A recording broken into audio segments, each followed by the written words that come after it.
I'm Ryan Maierson. I'm a partner in the Houston office of Latham Watkins, and I'm also the global chair of our public company representation practice.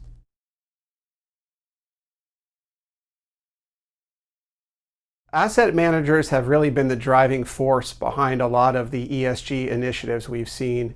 And this year in particular, with asset managers like BlackRock and State Street coming out forcefully in support of ESG factors in their investing criteria, that's really gotten companies' attention in two ways. First, companies are realizing that they need to take into account ESG risks and opportunities in running their business. And secondly, companies realize that they need to be clear in their disclosures about how they are capitalizing on ESG opportunities and managing ESG risks.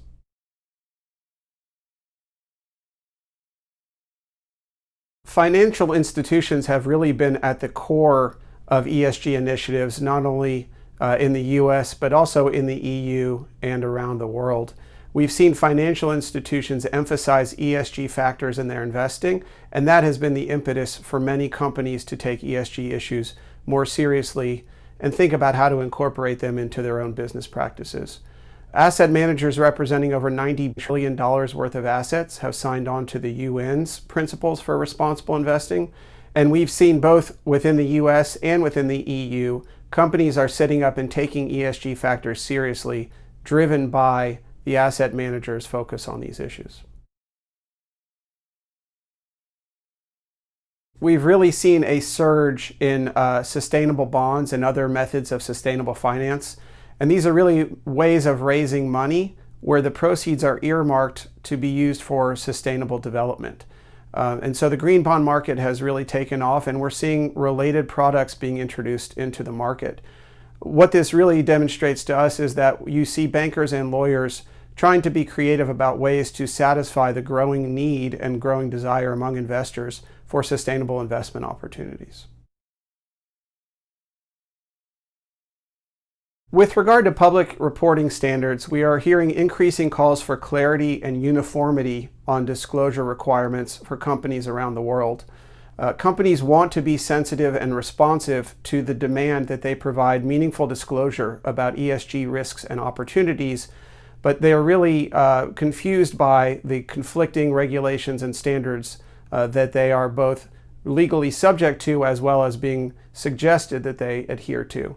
So we believe that in the near future there will be some kind of convergence of reporting standards, at least within the United States and the EU, to allow companies to make meaningful disclosure to all of their stakeholders on their ESG efforts. With regard to supply chain management, that has always been a critical aspect of ESG, and supply chain management issues have really been brought to the forefront by the current pandemic. We are seeing companies identify weaknesses in their supply chain and seek to ameliorate them, partly using big data and other technologies that have long been available. So we do think the increase in focus on supply chain management arising out of the pandemic is likely to continue in the near future. We have certainly seen an increase in litigation on ESG matters, and these kinds of lawsuits range from human rights issues to supply chain management to employee-related issues. There are a variety of factors that all fall within the ESG rubric that have given rise to recent stakeholder litigation. We have a number of strategies for addressing those issues, both within the litigation but also more broadly, for how companies can seek to address these issues going forward to minimize the litigation risk.